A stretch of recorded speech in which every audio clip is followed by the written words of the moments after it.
Calling all beings. Calling all beings.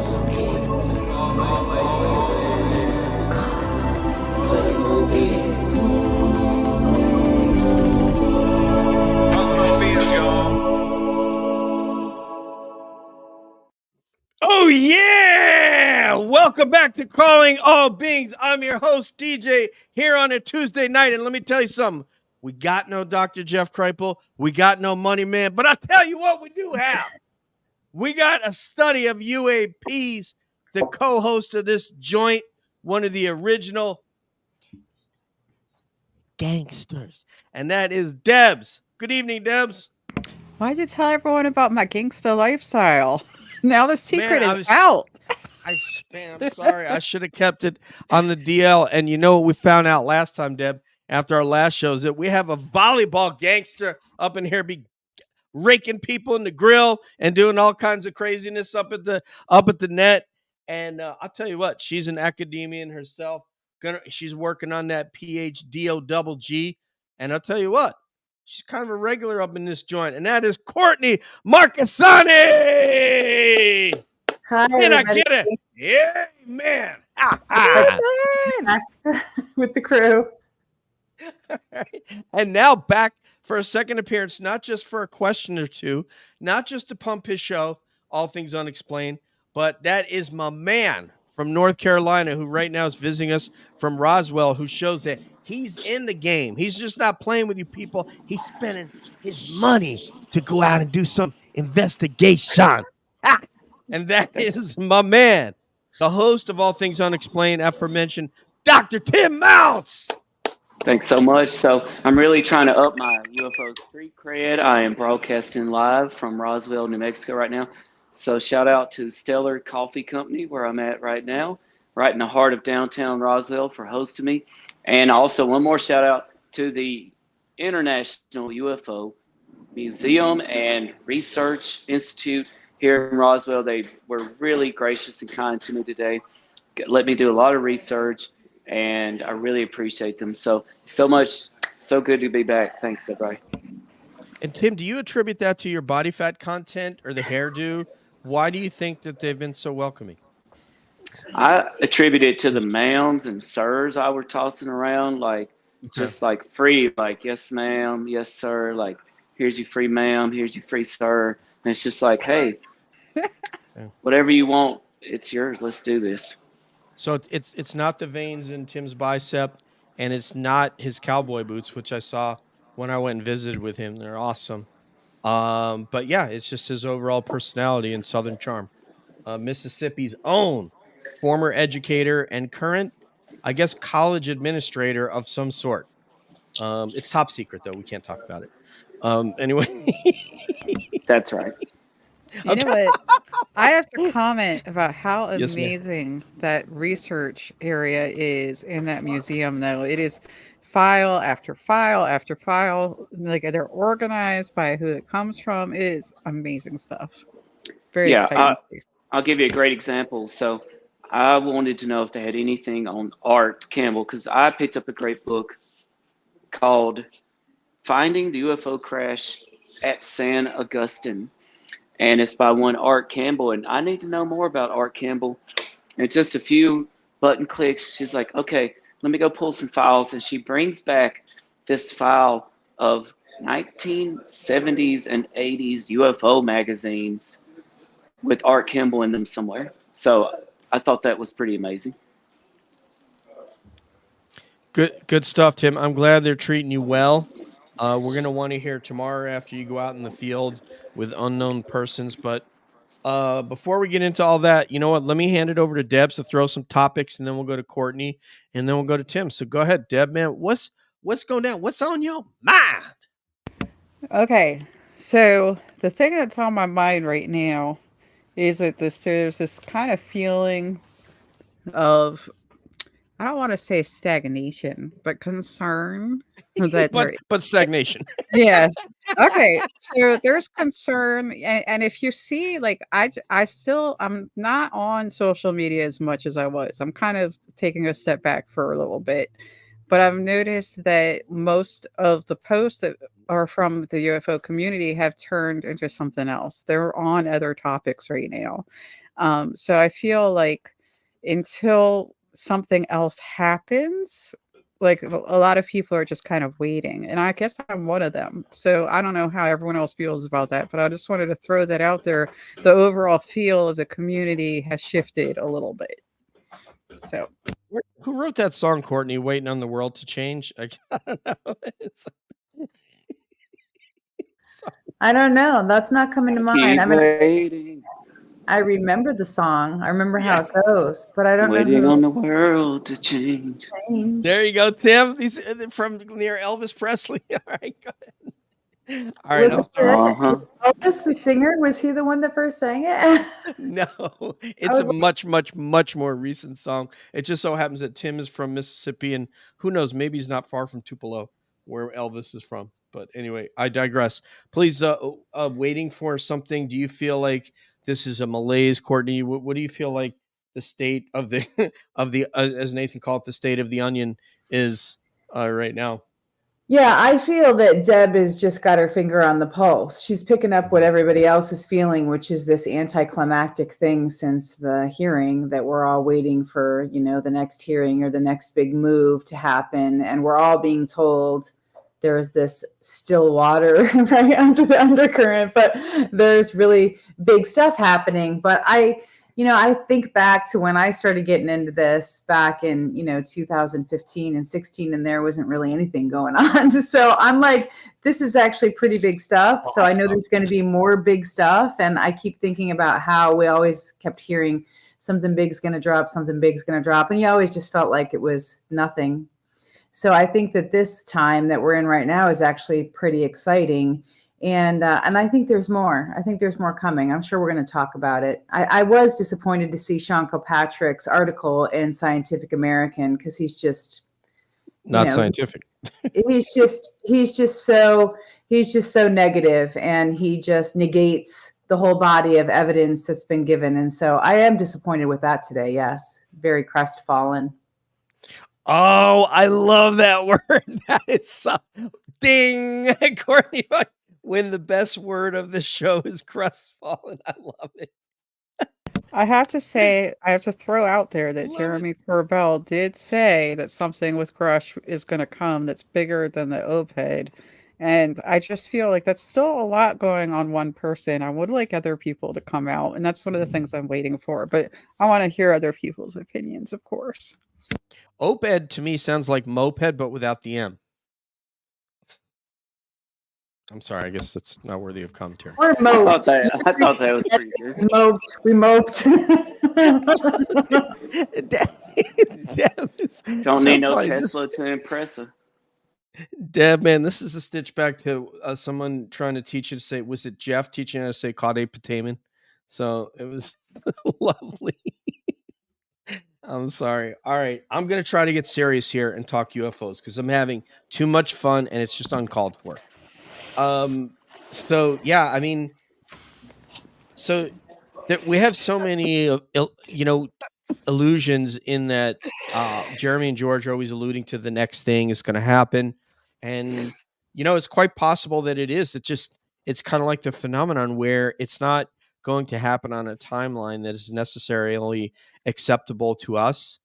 And boy, Debs, we had conversations about this way back when Grush came out, is that we're waiting for someone to come along and offer not only moral support, but to support his argument and his assertions with some of their own. So they threw out those, those little, they sort of threw out those daggers there as far as alluding to a mental health crisis that basically just happened because his friend died, and that he's autistic. And, I'm like, wait a minute, what's the problem with his testimony? I'm missing it, because he was able to maintain a TSSCI clearance with SBI and multiple polygraphs and was, had access, could have been read into, something like 3,000 programs.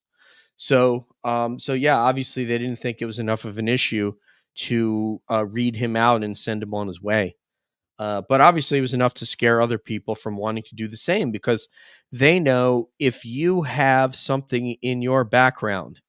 So Bob Lazar comes to mind, right? Oh, okay. Strip club, the guy, this is an engineer, and on his own time likes to go to a strip club and see girls and maybe get lap dances. Oh my God. He obviously, that person. Well, but there may be individuals that don't want that information in the public sector, and that's what would happen if they came forward. So that's my take. Tim, have you gone yet? Go ahead, sir. I have not gone, so I'm actually going to address this from a different point of view when it's my turn. But I do feel like there is a general sense of apathy in society right now, and I don't really know how that's going to change or what it's going to take. And I'll give you a great example. So you have someone like Diana Pasulka, right? She's literally as high level of an academic as you could get, and we just had her on our show.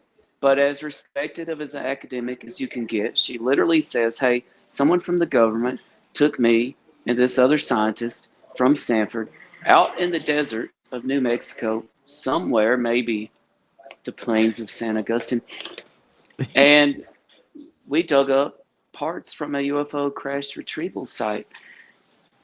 General society, general population doesn't even blink an eye at this. And I think that's pretty telling, because, you can't really get more of a bona fide witness than Diana Pasulka. And so what is it going to take to make people blink an eye? I've heard this theory that people are becoming one with technology, like we're merging with technology, and it's causing us to really, just to lose sense of our surroundings and really not even care. So I don't know what it's going to take, but I feel you. I think there's a lot of apathy out there. You know what I keep remembering? I keep remembering when Lou said, if you have other hobbies, go for Get a them. hobby. For 5 years. I think is the quote, go get a hobby and come back. Right. And I'm like, you know what? I am doing that right now. I'm going to sit back and wait, because I think putting pressure on certain people isn't going to benefit us with this topic, right? It's not going to make it go faster. And it is a slow bureaucratic process happening behind the scenes. But regarding the apathy issue, I think that is an overall issue. I think as a mental health professional, I see a lot of children, for instance, are really suffering still from having gone through that pandemic. And it's just been an overall ripple effect. So, on the one hand, we're just like normalizing this conversation in society. The NHI conversation is kind of normalized at this point for some people. And then on the other hand, people are like, yeah, but I just got to trudge through life right now. We need like some sunshine or something to make everyone just feel better and more excited about the universe. So, Courtney, what do you think? Tim mentioned AI. I would love to, do a whole round on that, but without setting any sort of a table. What's your thoughts, ma'am? I could just drop something huge right now, and I think I probably will, just because, this is only my second appearance on Calling Helping, so I might as well just go ahead and shake it up. But, I know people in Silicon Valley who are in that world, and I did hear just yesterday, and this is just so incredible, that there's a guy out in Silicon Valley who he won a Nobel, and he's developing a chip, an organic chip, to merge with AI, and it goes beyond, Neuralink and what Elon has done.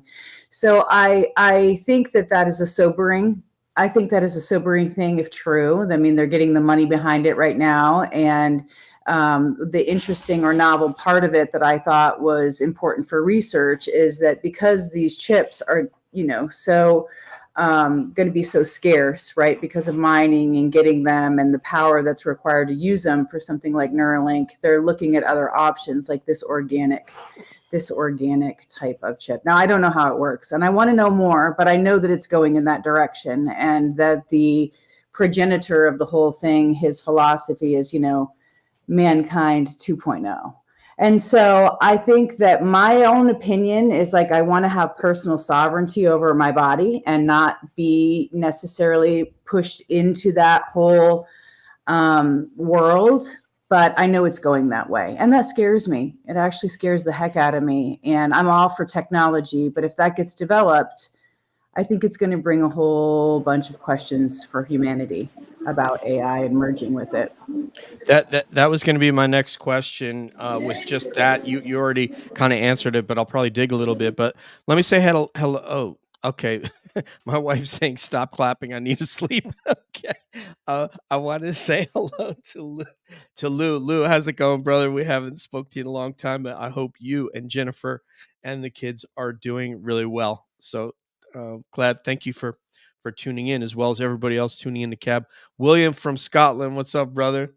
Just to let you know, William, coming up, we're having an England, Ireland, Scotland roundtable on a Saturday. I believe it's April 3rd.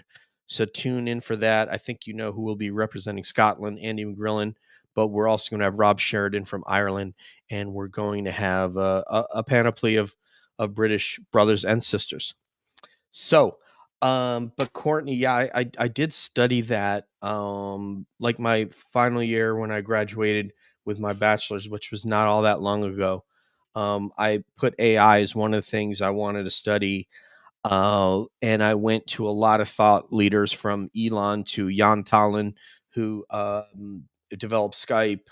And there were several others that the names are probably escaping me now. I'm sure I have them in the papers in my archives, what I wrote about it. But some of them were at Georgia Institute of Technology, where they had taught. I think it was a Navy DARPA project. Ironically, something Debs and I were talking about earlier, where they wanted to teach two robots to be able to fool one another, to play hide and seek. And so the deceptive aspect of it scared the professor that was teaching it, and then wrote an article in one of the engineering magazines about it. Because he said, well, how do you know that your personal robot won't decide to do something like that? So I thought it was kind of frightening. So listening with bated breath, Yeah. Lou said, Well, we're not I going to know say nothing crazy. I might, but I anyway, could go on and on about the AI technology that's coming out, but I just really like to point out to people that this is not new stuff.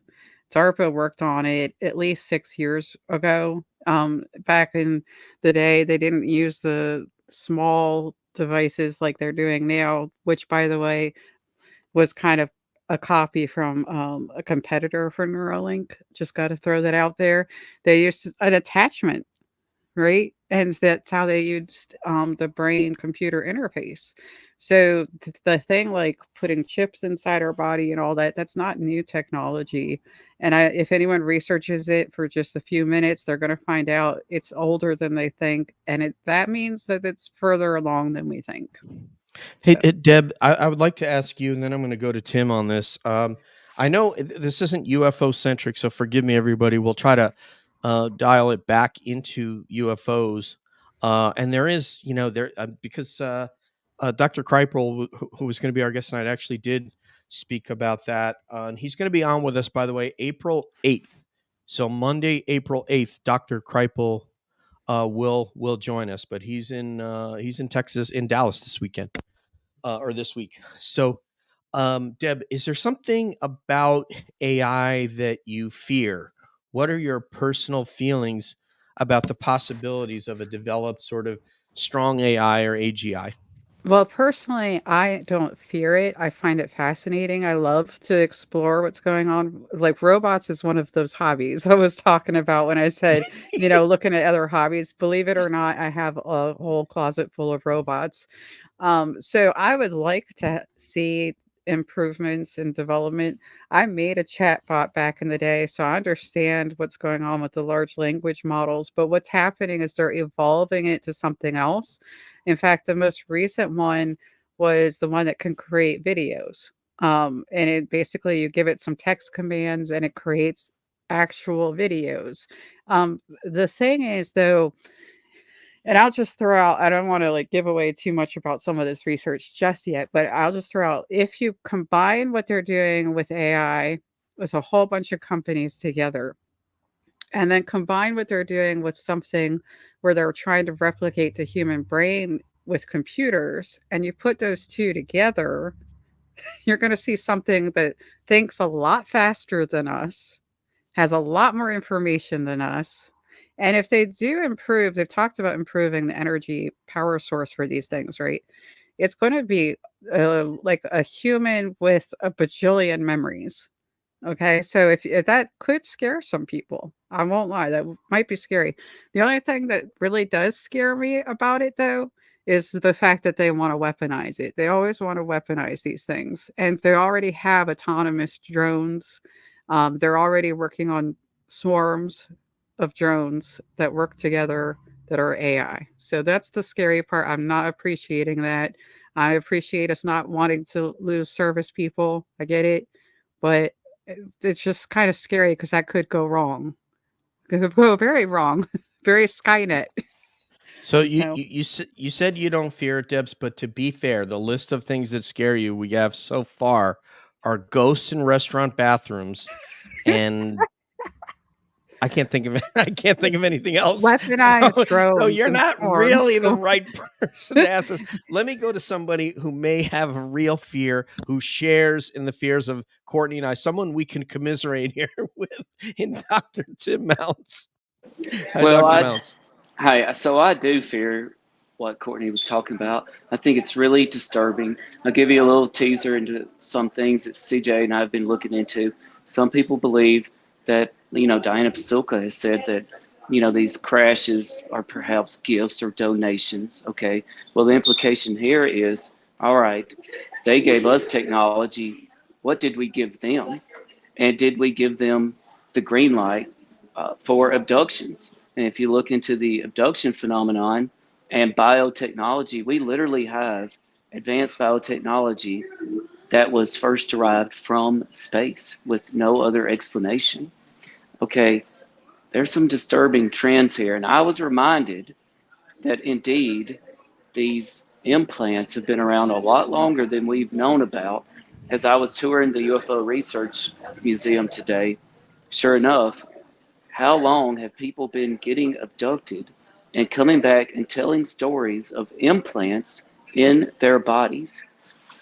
So this is a scary phenomenon. I think it's a mighty big coincidence that we are seeing evolving technology with implants and AI and all this other biotech. And is there a link between the abduction phenomenon and UFO crash retrievals? I don't know, but I'm afraid we're going to find out.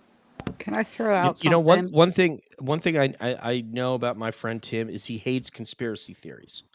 Hates them. Right now, I'm just kidding. Okay, so let's dive right into this then, Deb, if you don't mind. Staff Sergeant Dan Sherman and Okay. his book Way Above Black. And so if anybody out there is looking for it, it's on Goodreads. I think it's like $7 or something on Goodreads. The book is 60 pages. So Tim could probably read that while he's in the shower. That few pages, right? But what I want to talk about is that supposedly there was a program with the USAF and the NSA to train people to communicate with the phenomenon. And I hate to spoil the book for you, but the actual purpose of it is more important than keeping it a secret, because really you would want to read it to get the details about how he got into the program, why he showed up at Eminent school and then at Fort Meade and then so on and so forth. And says that he was trained to communicate with ETs. He eventually figured out that there were abductions involved in this. At least that's what he thought or that's what he was led to believe, because he was being given coordinates by the entity he was intuitively communicating with. The computer terminal that he was using, now think like 1992 for a time frame of where computers were at there, was that sort of technology. And there was a box that would appear on his screen, and what he was given intuitively, a set of forward slashes, numbers, and then more forward slashes at the end of the communication. He would type that into a window. He didn't know where that information was going, and he won't even offer a guess as to where it was going. But he believed that they were coordinates, and I guess his communication with the entity had something to do with abductions. So who goes? So let's go to Deb and then go to Courtney and back to Tim, please. It's interesting because it sort of ties into what I was going to comment on. I was going to say that some people say that the entities are AI, right? That they are some kind of biogenetic AI, and which would make sense because if you're like a species, you'd probably want to send that. We would. We're working on that right now, by the way. We're trying to make robots to send into space. And if they're using like electromagnetic technology and all that, so it just kind of goes in line. This is a very technological connection. As far as like the abductions, it's so weird. The thought that went through my head was, how many did we abduct? Like, like how many have we taken and kept? Great point. And like humanity has abducted many, many people, right? So we're so judgy about this, but we do this. Like I watched documentary after documentary, one of my other hobbies, about people doing these kinds of things and people going after them. So I don't know. I think there's a lot to think about with that. I don't approve of abducting. Obviously, it's not a good thing at all. It's damaging. It's traumatic. There's other ways if you want to interact with humanity that would be better. I don't know. That's my 2 cents on that. I just want to say hi, Av, and welcome back. We haven't seen you in a little bit, but welcome back to the cab. Welcome, Insectoid, and Shelly. Welcome. Yeah, and it also, I want to throw out there before I give it to you, Courtney, that I hadn't shared this with you. I thought I was supposed to share it with you last week, but the alien interview that was done, it was allegedly filmed in 1991 out at the Area 51 site at S4, supposedly. And I watched that the way it was filmed, and I watched Victor, and I believe that's a legitimate, absolutely a legitimate interview with an alien. I believe Victor's legitimate. But anyway, take it away, Courtney, on anything that you want to discuss about that. Well, was that the Inside Edition one that I mentioned? I mentioned an Inside Edition video that was leaked, and it had the Navy Yes. thing across the bottom. Okay, I just wanted to get clarity if it was the same video. So when I heard this, this new chip that's organic, right? The first thing I thought of, I just wanted to validate Dr. Mounts, because the first thing that went through my mind intuitively, I was thinking, is this connected to implants? It was such a aberrant thought that came into my mind. It was so far afield of what was actually being talked about in that context. I thought that was an interesting thought. And I'm not conspiracy minded either. I want to find facts and fact patterns that, go and make evidence that you have evidence when you don't really have it, or, historical evidence and documentation of things. So when he said it to me, I thought, oh, I wonder if this explains telepathy. I wonder if it explains some of the psi and the precognitions and some of that. I have never conceived that these actual psi abilities might have been related to that. I never considered it, but I absolutely considered it when he said it. It was like my first thought. So yeah, it has been around a long time, Deb. And I wonder, were some of those metals, right? The Dr. Lear stuff, which we saw, patients having metals being taken out. I wonder if some of that wasn't repurposed and given to DARPA. I don't know. It's just a thought. I think the second thing about the Dan Sherman story that is so profound is how his mom was identified before he went into the recruitment. So there was also recruitment because he was an experiencer and it was a genetic thing. And so that's another thing that stands out to me about his story, is that there's recruiting going on. And, Kit Green talks about this. He talked about it in Third Eye Spies, that there was a recruitment program, and they can't get away with doing that today, what they did back then. And I actually contacted the filmmaker and I was like, what exactly was he talking about in those Army recruitments, and how are they recruiting, the spies? So that's another thing that comes to mind when we think about Dan Sherman and how he got recruited. And I guess the third thing would be is, this was brought up to me, and it's another thing I never conceived of about possible implants, is the eminent domain. That was taken out of the NDAA there at the end before it was signed and went through. And it never occurred to me that people who had actually had implants that were taken out, that's eminent domain as well. So if all that metal was taken out and ended up somewhere else, that's a patient's actual metal that could be either by their doctor or for patient, health, especially with anomalous health incidences. So I think there's a lot connected with this, with AI and all of it. And I think that we're just seeing little pieces of it emerging. And it's up to us really to try to figure it out. But I think it's very difficult to try to get the whole picture, obviously. Yeah, and I had a discussion with a future guest also coming on, is Bob Pliskin on Twitter. You guys know him as Sean Munger. He's former Marine Corps, Intel. He is a lawyer, a government lawyer. Got himself through law school later on in life. Just an absolute tiger for disclosure and as an advocate. And we talked about whether or not that was a lark, putting that eminent domain clause in there. I don't know that anybody can quite say, but it seems like a lark to me. It seems like you would put that in there if you didn't want it to pass, because anybody with even the slightest, most rudimentary knowledge of the climate, the socio-political climate of the United States, would know that that's a non-starter. So you wouldn't put that in there if you wanted the legislation to pass. You can surmise about it, but that's all I'll say about that. But I did want to ask you one follow-up, Courtney, before we go to Tim. And relative to AI, is it fair that we could assume that an intelligence such that visits the planet is far more advanced in AI than we are in 2024? Would you agree with that? Here's the part about it where I always go back to the 6-layer model, that paper about incommensurability that Jacques Vallée back wrote. to the dip again with the corn chips and the sour cream. It's one of my favorite cornerstone papers to go back to, because they lay stuff out there about the whole anthropomorphizing, this machine or the AI models that are being used.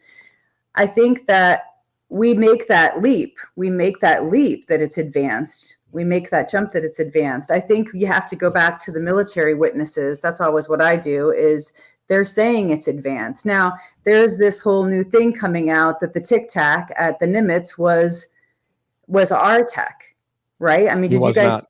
It just came out this week, though, that they're challenging some of the witness testimony, saying that. But the point is, they're saying it's so far advanced. Right. And so I always have trouble with that, reconciling, obviously associating, the AI with being so advanced. There's several reasons why that. So first of all, people that had inside knowledge that did all the investigation on that. One of them is in the chat, Lou Elizondo, said that it wasn't our tech. Christopher Mellon, who was pretty low position, Undersecretary of Defense for Intelligence, which is just below the cabinet level. Then you have David Fravor, who Jeremy Corbell has sent these guys on the cab chat. It's an interview that Jeremy Corbell did where someone was trying to assert to Dave Fravor that it could be our technology. And Dave said, yeah. Not only was he a witness to the event and got in a dogfight, and the craft literally disappeared in front of him. Literally. That's what Alex Dietrich told us. It didn't zoom away. It disappeared. So that's A. B is, he said, if you knew the position I hold right now, you wouldn't try to sell me that. So there is not, and with my knowledge of flight, there is no, you would have to have a very, very significant witness convince me that that's our technology, which would take me in 45 minutes that I'm not going to waste on this show, because no one really cares about aviation and aerospace. But that's not our tech. And someone that says it is, I'll bet my life against theirs. That's how sure I am that that's not our tech. Well, I'm And I glad have no independent knowledge of that. So. I'm glad you rebutted, because one of the things that I always say was, look, the things were raining down. They showed up at the, at the rendezvous point that wasn't even discussed. It had, some kind of advanced knowledge of where they were going to be. So yes, I do think so, because those different facts show that it's obviously way more advanced than we are. That was actually, though, my preparatory question, which I got to give to Tim, because he'll never talk to me again if I don't get him in this conversation. So I'm going to have to come back to you. But the reason I asked about the AI is what I was going to say to you. So maybe what I'll do is I'll ask you this, Tim, and then I'll just ask everybody to react to this. And then I'll just turn everybody loose so that you could just talk about whatever you feel like, because that's what you should be doing anyway. What do you think AI can't do, Tim? Well, do you mean our AI or do you mean the phenomenon? I mean, from what we know, because we can only surmise. I think our leaders in tech have better projections of where we can take it than we're just guessing, having fun, talking Well, about what they might be able to do with it. I'll put it this way. I've been told by someone who works in that realm that we would be truly shocked if we knew what the military and others had the capability of doing. And he gave an example of this. That this is a reality, that they do have the AI that, if you remember the old X-Men cartoon from the 90s, and they had the training room, right, where they would go in and it would simulate battles for the X-Men. I'm trying to remember what they called that. Well, imagine walking into a facility, right, and you open the door and you walk in, and you see and experience whatever is programmed to be inside of there. Everything in 3 dimensions with the other people. It came out the other day. Oh, and similar to the holodeck, right, on Star Trek. We can do that now. That's what I've been told. It came out in public the other day that the AI can analyze the wireless signals in any facility and literally determine the people that are in there and all their postures and locations in the room based on I how was the in Down wireless Dog a little while ago. I'm sorry. yeah based on how the wireless signals are moving and bouncing around the room. That was revealed to the public. So to answer your question, I'm not sure what AI can't do, but I think that we would be terrified if we knew what all it could do. I I agree, know. but I yeah. Go ahead, Debs. Just like I know. Hermione Granger. Okay, so no, it's just I like AI. I like to look into it. I look, because I'm looking forward to my future companion robot, obviously. So one thing that it's having a problem with. You guys are laughing, but I'm serious. I really want one.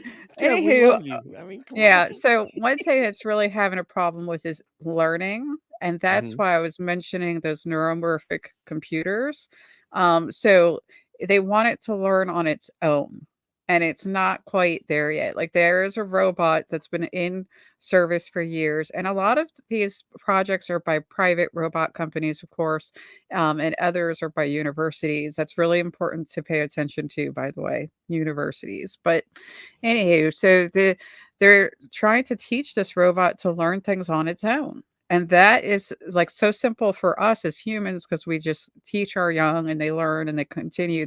They've had to find ways to teach robots. And a lot of what they're doing is doing the action for them and then providing the robot with the data set because it really isn't learning on its own per se yet. So that's one thing that it's not quite there yet. What can't AI do, Courtney? Well, I know it lies. I was back in Pennsylvania and I was listening to a local radio station about this local author. And he asked AI, it was one of the chats, because he's a writer. And so he's using it to do research. He asked it about Lenore going to Mars as, you know, this thought experiment. And the AI just starts lying, you know, about this Edgar Allan Poe, this, you know, this story that's been around forever. And AI just starts going off the cuff. And so I learned a lot about it because I didn't know AI could just be so, you know, forthright and open about lying. And so it just makes stuff up. And so I didn't realize that. I thought it actually had to like check and proof. So I learned something about that. But one of the things that I think humans do, and this has come up in our discussion tonight, is feel compassion. You know, feel compassion. I'm not sure that you can give a machine necessarily, even AI with as advanced it is that felt sense of what it is to be human. Maybe, but I do think that we have an advantage because we're human and we have empathy and compassion built in. Can I follow up? Even if you don't use the word compassion and you just cut it off as feel? Sure, we feel. Because I can't explain to you what a feeling is, because we don't know what it is. We just know that we emote, you know, like I've told these guys, you know, you go to like for people that were sort of teenagers when I was born, you know, it might have been going to see the Beatles, and they would cry and stuff, and me going to U2 in the 80s when I was a high school kid, and watching people tear and the emotion. And I think we could take an AI robot and we could sit them next to me at U2 and we could program it to tear up when I start to tear up. You know, we can program the robot that when you see DJ do this and when he goes like that, and when you start to see this liquid coming down his face, you do the same thing. But I think the reason that the phenomenon, some of them have come and wanted to extract this biological material to mix in with their machinery so they can hybridize it in some way, is because they don't know how to feel. So they know we know how to feel. So if they can add that in, it can maybe change their birth rate, and you know, who knows? Well, I can only surmise, but the only thing I can think of is what we have, what we can't explain how we do it. We just do it. I don't know what a feeling is. It's a feeling. Okay, what's a feeling? Well, I can't explain it to a robot what a feeling is. You could have an AI. I can't say, oh, well, a feeling is when you feel something. Okay, what's that? Well, I don't know. But I think they know what it is. I think they value that. So I think that's what AI can't do at least if I were to try to find a reason why they would want to take human biology and extract it from a man or a woman and then return them back to Earth, like maybe they did with Dan Sherman's mom. So if I don't want to scare you too much, DJ, but one of the things that DARPA was working on was impacting, and this ties back to what was said earlier, impacting people with mental health issues with implants in the brain by signaling into the brain. So again, like they're involving technology to impact feelings. I think it's good that you brought that up. When I went to look for this organic thing, this chip, Deb, that was one of the things in the research papers that I found, that they wanted to work with people with autism on social emotional reactions to help them. So I hadn't thought of that connection either, but you just brought it up. Can I reverse that though? The problem is not that they can interact with our brain and make us feel, because we can already feel. The problem is if we can take us and make a machine feel. That's the challenge, is the opposite of that. Now, Right. talk amongst yourselves. Somebody bring up a topic. I just think we have to be real careful here. And something Courtney said brought up a memory. She talked about how AI lies, and it does lie. Can everybody hear me? Yes, sir. But it reminded me of something Jacques Vallée said. Jacques Vallée said, you know, he wasn't sure what the phenomenon was, but he was sure of one thing, that it deceives us. the phenomenon is a deceiver. And so you could call that lie. And so I think there's an analogy or similarity to be drawn between the phenomenon and AI, and the fact that they both deceive us. They are both lying to us. And so we need to be very careful what we think and what we think is being revealed to us. I want to circle back real quick on the Tic Tacs. By the way, if you want a good analysis of the Tic Tac situation, just Google Kevin Knuth. He's a physicist. Kevin Knuth paper on the Tic Tacs and the Nimitz, and you can see a physics study and let the physics and the mathematics tell you what you should think about it, and let that lead the way. The entire Earth's level of energy required to propel it. I don't remember the altitude, at that velocity to propel it up to like 80,000 feet once would have been like the entire Earth's worth of energy. Like I said, there are many, many reasons why, but it's kind of like,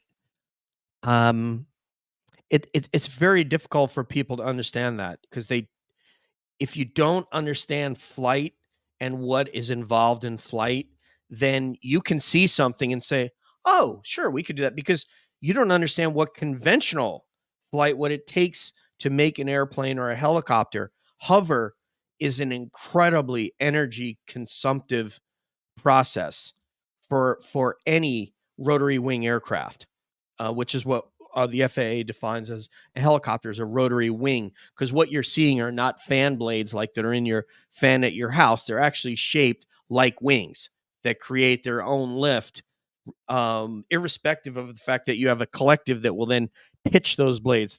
Again, it's too much to get into because there's just too much involved in it. I wouldn't waste the time, other than to tell you that if someone says that is a US, a Russian, or a Chinese tech, I'll say, okay, bring the arbiter of truth. I'll bet my life against yours, and no one's going to take me up on that bet, because they know they don't, that they won't have either that or they're just a fool.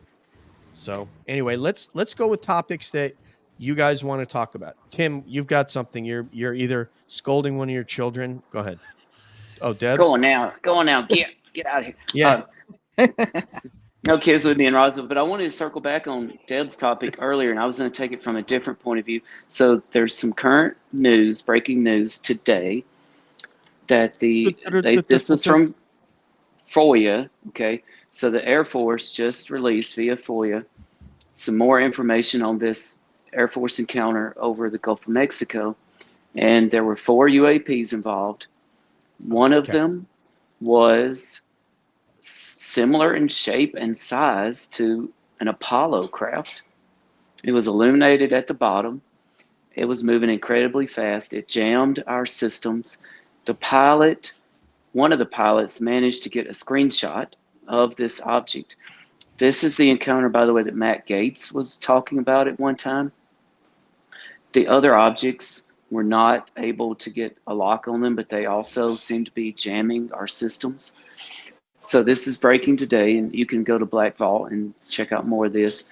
But just last week, not Pasulka, but Luna, Representative Luna, who's kind of in this with Matt Gaetz on all this, she was asked about, hey, she and Matt Gaetz had a classified briefing, and somebody got tipped that perhaps they were briefed on alien bodies.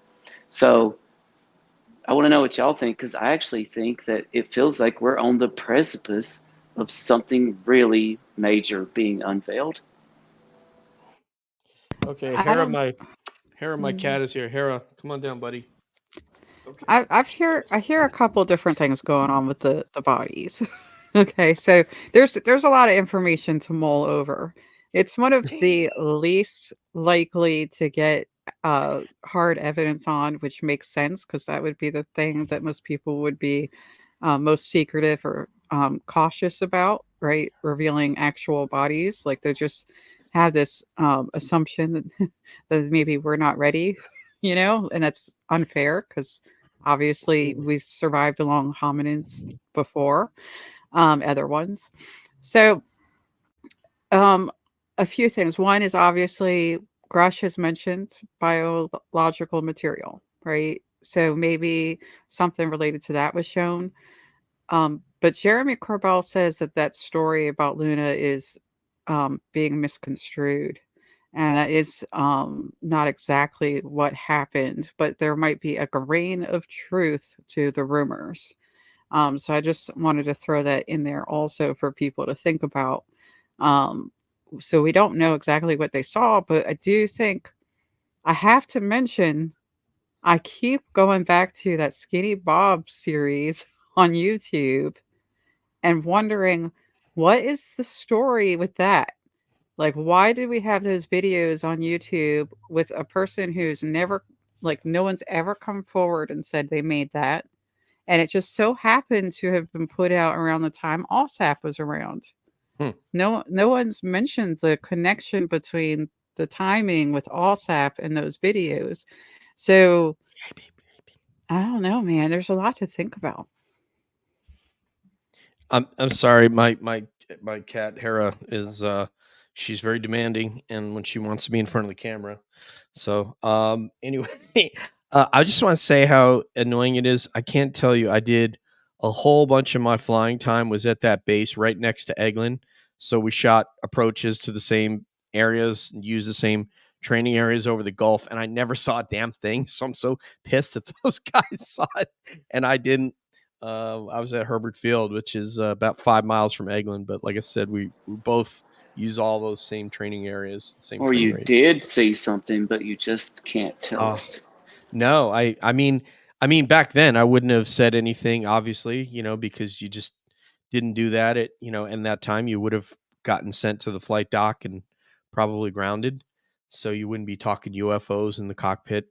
It was extremely intimidating just going there as a rookie. You just kind of, you know, you just wouldn't do anything like that. But no, I really didn't see anything, but it would have been really cool if I did. But yeah, I don't know. Do you, I mean, you're a news junkie as well. And Courtney, you get a lot of news. Do you have anything on Gates Luna, Gates's briefing about those craft and then the bodies more recently? I think it's just so fascinating because we were at the hearing, a couple of us here. I know Deb was there, and we heard Gates in the open session say, break ranks and talk about classified information. At the hearing, he talked about this information that's just come out.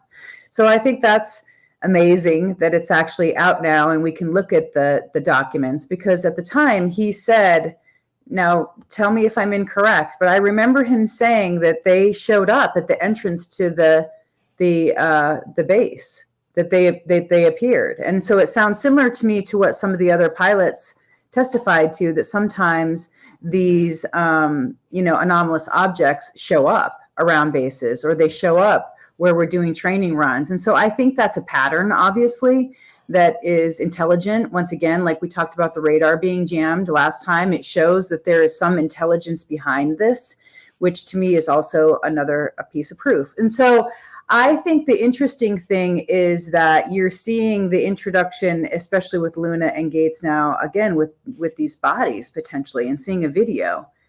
They didn't say no, they didn't see a video. They said no comment when the reporter asked if they were shown a video, which I also think is interesting.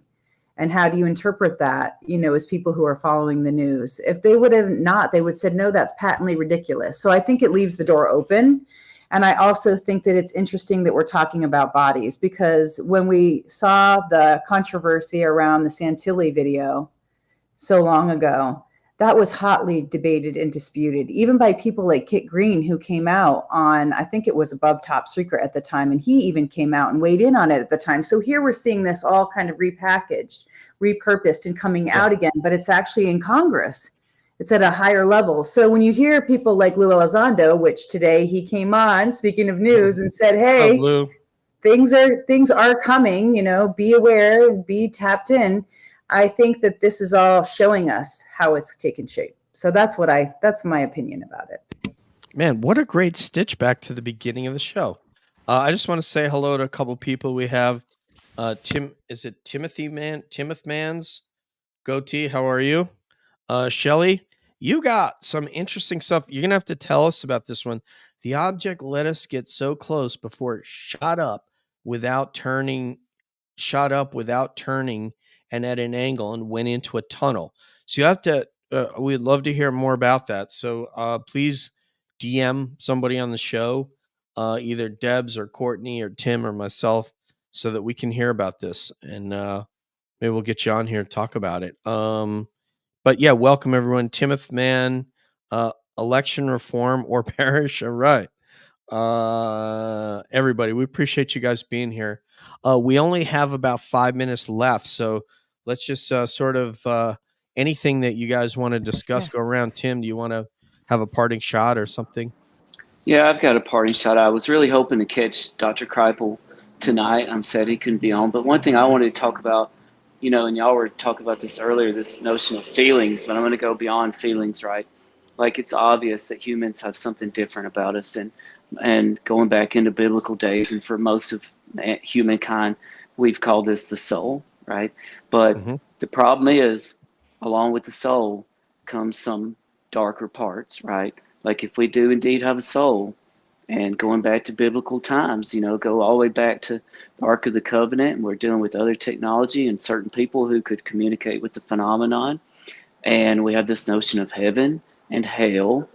And if you do believe in the soul, and you do believe in otherworldly beings, and you do believe that they're interested in this soul of ours, I can't think of anything more hellish than passing away and my soul being part of in a container somewhere for some alien races, whatever they're going to do with it.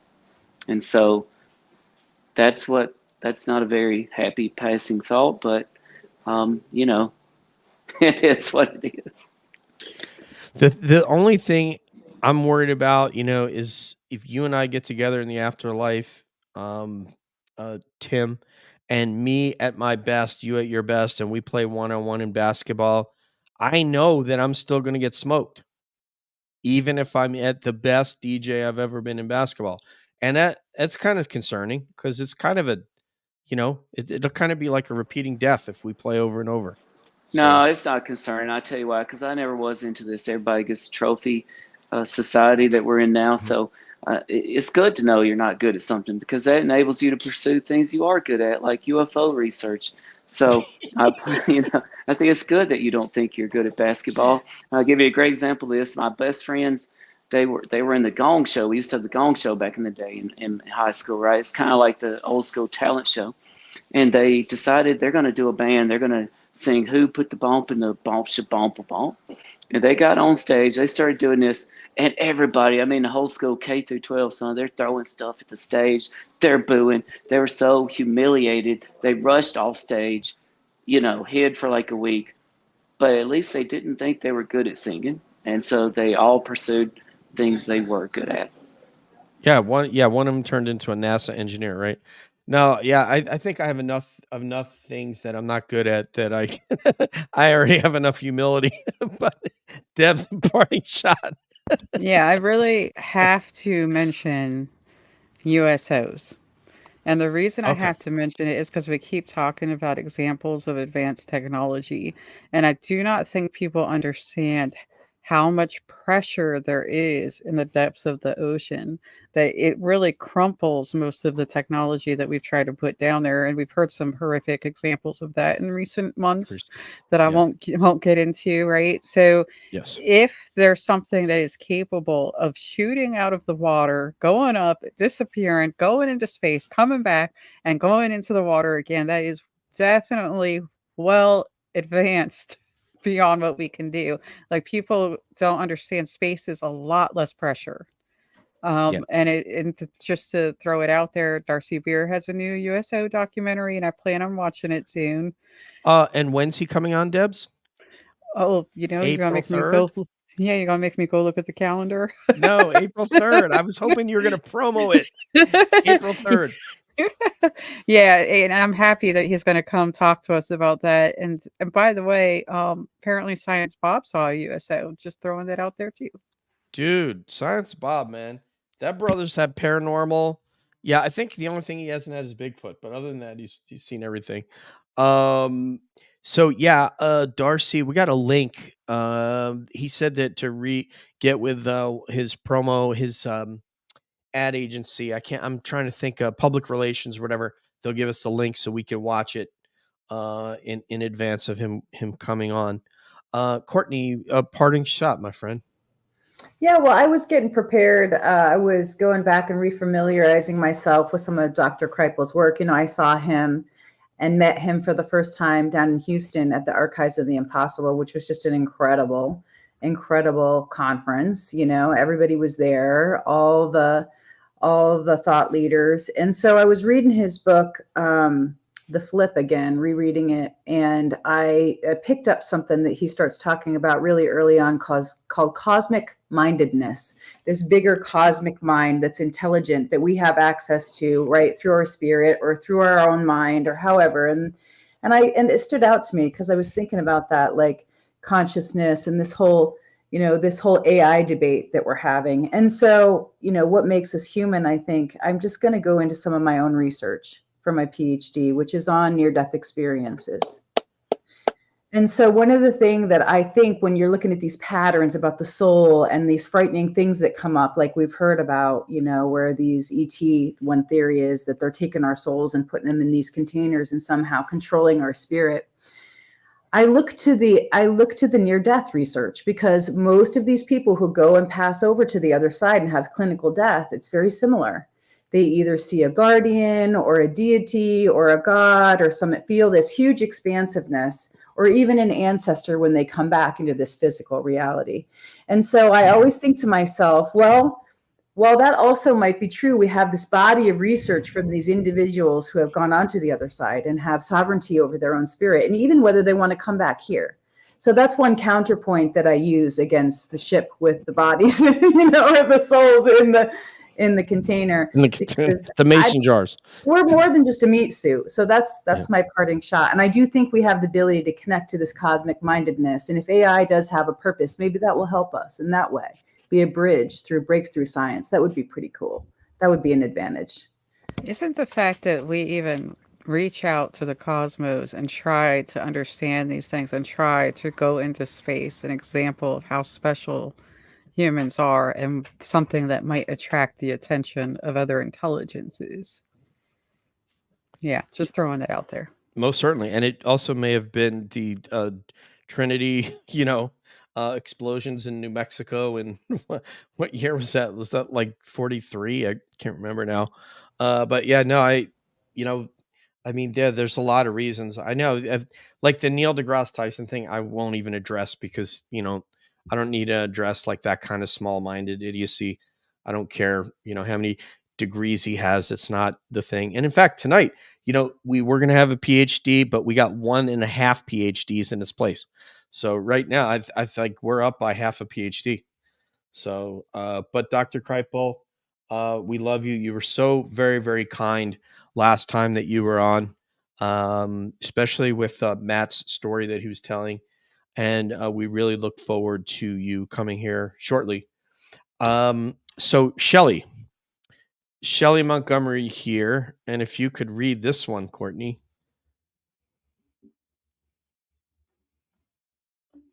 It's on the screen.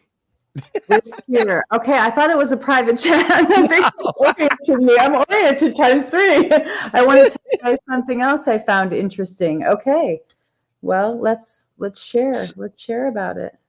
All right, Shelley, DM one of us, and let's figure out what this is before my cat destroys the computer.